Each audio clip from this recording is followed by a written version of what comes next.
Hi everybody, it's Julie. Welcome to Hello Monday. Today I am playing with Christmas Scribbles. This is a brand new set from the Essentials by Ellen collection. And if you've ever been intimidated by the idea of watercoloring all your holiday cards, I'm hoping that this idea will give you a reason to reconsider that. So I'm going to start by taking the pine branch in the set and inking up with some distress ink. This is Mowed Lawn, and I'm going to be stamping on the smoother side of a piece of watercolor paper that I've trimmed down.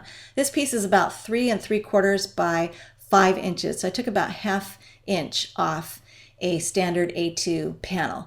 And it's not going to look really pretty as I'm stamping with the distress inks because they're not meant for crisp, clean, sharp stamping. They're meant for other techniques. So it's not going to look all that great as I'm stamping onto this watercolor paper. And I got a smudge. I got some on my hands, of course, and got a smudge there. So to clean that up, I'm just going to take some clean water in my water brush and just go ahead and brush that over the top of that smudge and then blot it away with some clean paper towel. So that's a great way to remedy those mistakes when you're working with a nice water-soluble ink like the distress inks. So I've taken one of the ornaments from the set. There's 3 of them, and I really love this one with its kind of wonky shape, and stamp that with some barn door. And then I'm going to take my water brush, and I'm careful not to have too much water on the end of my brush. And you could use a regular brush and a cup of water. I just like using my water brush so I don't knock anything over on my work surface because I'm prone to accidents.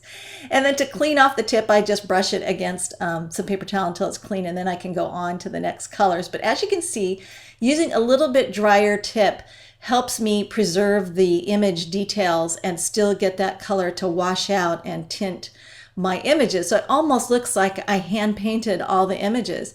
And I wanted my ornament to be just a little bit more intensely red, so I just tapped the corner of my block there against the pad to pick up more ink. And then I'm just going to use my water brush to just pick up more ink, load it there, and then add some more. And then if I'm, getting too crazy, like I said, if you get too crazy or too wet with your brush, you will obliterate the image line. So you do want to be careful you're not too wet with the brush, and always add more if you need to, but start off a little bit drier. And then I'm going to take some black ink. This is the Black Soot Distress mini pad, and I just tapped that against my acrylic block there, and then added a little bit of water from the water brush, and then I'm just flicking it straight onto the card front where I want it. This is a great way to get a controlled fine spatter for those of you who are control freaks. I'm not as much when it comes to my spatter, but I know some folks who are. So now I'm going to take, this is one of my favorite colors of Card Shop cardstock. This is Taffy. It's a lovely, lovely 110-pound weight. That Card Shop cardstock is just divine. And my matte layer here is going to go on the top of that. And it's a great neutral that really sets off the colors in that panel. And then I'm going to take the sentiment. This is a really long sentiment, and that is my handwriting there.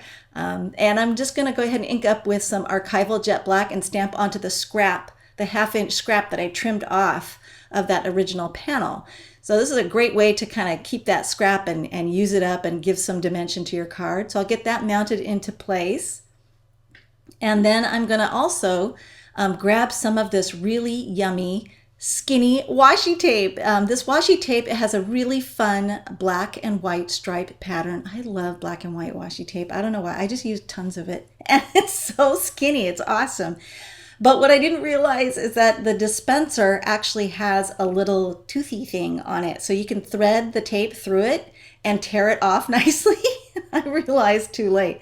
So I was like, oh man. So I had to cut it off with my scissors. But when you get your washi tape, just look by Little Bee, just look for the little teeth there in the packaging that they have there. It's just a built-in kind of dispenser, and with the teeth to tear it away nicely. So now I'm just going to trim off the ends of my banner. I decided I wanted to do a fishtail effect on it and put some foam tape on the back of it. I think this gives it just a little bit more interest as I'm popping it up there. And then my ornament's kind of floating. It's kind of suspended in midair there. It's levitating. So I gotta add an ornament string. So I'm just going to use a fine tip marker. This is one of the Faber-Castell markers, and it's the small, finer tip. And I'm just going to use my T-square there to help me draw a straight line. I could freehand it, but sometimes I don't always get a nice straight line. And then I changed my mind at this point, decided, that banner just is not giving as much wow as I wanted it to there at the bottom. So I'm just going to use the chisel nib of my quick stick to go in there under the adhesive there from that foam tape, and it will enable me to take off that foam tape without destroying the whole card front. So that's a really great way to get those things off without ruining the whole card. And then I just re-embossed the sentiment with some white embossing powder. I used white detail because that font, or my handwriting there, is really, really tiny. It's very, very fine lines. So I used white detail embossing powder to emboss that onto the black cardstock. And then I'm just going to take my sequins, which I already kind of laid into place, and I put a squirt of that multi-medium there onto a Post-it note, and then I'm just going to swipe those little sequins there into that little blob of adhesive and glue them into place. And be careful when you're using your tweezers, because if you squeeze too hard, those things will ricochet. Ask me how I know. So don't squeeze too hard with the tweezers when you're grabbing them. And there you go. The card is finished. I think this is a really fun look. Still looks hand-drawn and watercolored, but very easy. Thanks for watching.